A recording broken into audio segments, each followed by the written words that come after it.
क्या आप भी अपने हेयर फॉल के लिए बहुत ज़्यादा परेशान हैं?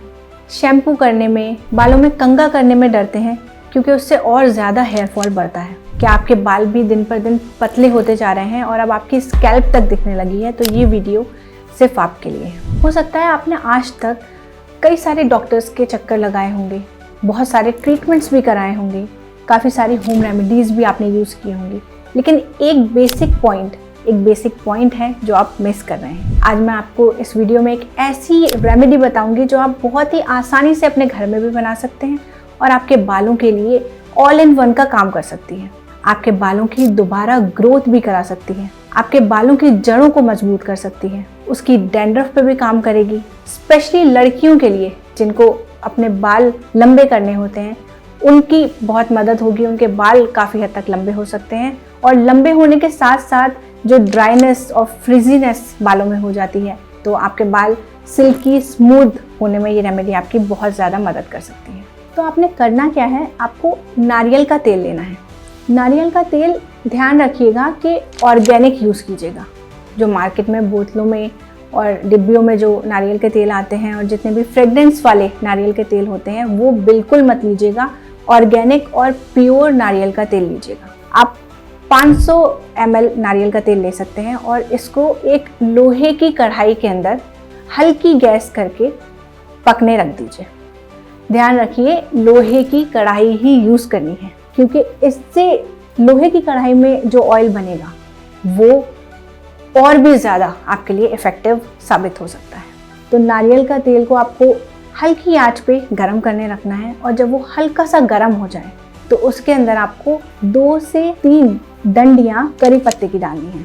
अब यहाँ ध्यान रखिए कि कुछ लोग इसमें क्या गलती करते हैं कि करी पत्ते के सिर्फ पत्तियों को डालते हैं, उसको डंडी समेत नहीं डालते। मैं बात कर रही हूँ डंडी समेत डालने की, मतलब पत्तियों को उसकी डंडी के साथ ही तेल के अंदर डालिए। 2 इसमें आपको प्याज डालनी है। अब प्याज भी आपको छिलके के साथ डालनी है। याद रखिएगा छिलका उतार के मत डालिएगा, छिलके के साथ आपको 2 प्याज इसमें काट के डालनी है। इसके साथ साथ आपको 2 चम्मच मेथी के दाने डालने हैं। फिर इसमें आपने डालनी है रोज़मेरी की पत्तियाँ। याद रखिए अगर रोज़मेरी की पत्तियाँ आपको फ्रेश मिल रही हैं तो उसको इसकी स्टेम के साथ ही इस तेल के अंदर पकने के लिए डाल दीजिए।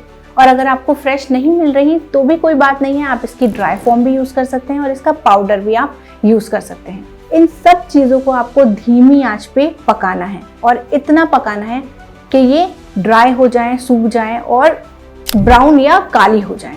याद रखिएगा इसको धीमी आंच पे पकाना बहुत ज़्यादा ज़रूरी है। तेज़ आंच पे इसको बिल्कुल मत पकाइएगा। और एक बार जब ये अच्छे से पक जाती हैं तो इसको आप कांच के किसी भी जार में छान के स्टोर कर सकते हैं।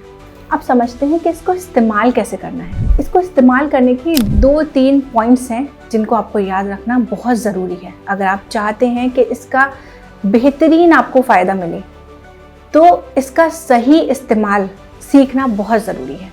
तो सबसे पहली चीज़ जो आपको याद रखनी है वो ये है कि इस तेल को जो अब आपने बना लिया है, इस तेल को आप कभी भी अपने गंदे बालों में मत लगाइएगा। 3-4 दिन के जो धुले हुए बाल होते हैं उसमें भी मत लगाइएगा। इसको लगाने के लिए आपकी स्कैल्प, आपके बाल बिल्कुल क्लीन होने चाहिए। तो या तो आपने अपना हेड वॉश 1-2 दिन पहले ही किया है तब लगाएं, या फिर बेस्ट ये है कि आप थोड़ी देर पहले अपना हेड वॉश कर लें उसके बाद इसको लगाएं। मैं मानती हूँ कि थोड़ी सी प्रॉब्लम होगी क्योंकि बालों को बार बार धोना इतना आसान नहीं होता, स्पेशली लड़कियों के लिए, लेकिन अगर आपको इसके बेस्ट रिजल्ट्स चाहिए तो थोड़ी सी मेहनत करनी पड़ेगी और फिर आप खुद देखेंगे इसके रिजल्ट्स जो हैं वो आपको बहुत ही बेहतरीन मिलेंगे। तो पहली चीज़ हो गई कि आपको इसको अपनी क्लीन स्कैल्प में लगाना है, मतलब आपके बाल, आपकी स्कैल्प बिल्कुल साफ़ सुथरी होनी चाहिए। दूसरा ये कि जब आप इसको लगाएं तो इसको आप एक कटोरी में निकालें, थोड़ा सा इसको गर्म करें, मतलब नीम गर्म करें, उसके बाद ही इसको आप अपने स्कैल्प पे लगाएं। और तीसरी ज़रूरी चीज़ कि आप इस तेल को अपने सर में रात में लगाएं और फिर सुबह अपना हेड वॉश करें, क्योंकि रात भर में ये तेल आपकी जड़ों तक पहुंचेगा और आपकी जड़ों को मजबूत करेगा और आपको और भी ज़्यादा अच्छे रिजल्ट्स दे सकता है। लेकिन अगर आप किसी रीज़न की वजह से इसको रात भर अपने सर में नहीं लगा के रख पा रहे तो मिनिमम 2 से 3 घंटे तो इसको लगाना है अगर आपको इसके बेहतरीन रिजल्ट्स चाहिए तो।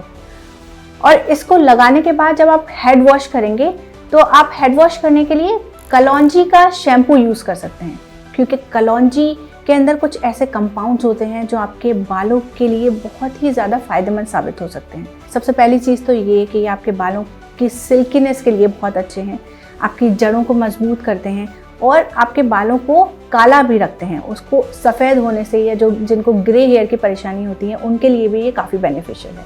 और एक चीज़ का ख्याल रखना बहुत ज़रूरी है कि कलौंजी का शैम्पू ओरिजिनल होगा तो ही बेस्ट है। आप गूगल या यूट्यूब की भी हेल्प ले सकते हैं और किसी अच्छे और ट्रस्टेड ब्रांड से ही इसको ख़रीदें, वरना आपके बालों के ऊपर ये एडवर्स इफेक्ट भी कर सकता है। तो इस ऑयल को आप आराम से अपने हिसाब से अपने घर में बना के एक क्लीन ग्लास के जार में बना के स्टोर कर सकते हैं और इसको 3 से 4 महीने तक लगातार लगाइए। हफ्ते में 2 बार लगाइए। मुझे उम्मीद है कि आपको बहुत अच्छे रिजल्ट्स मिलेंगे।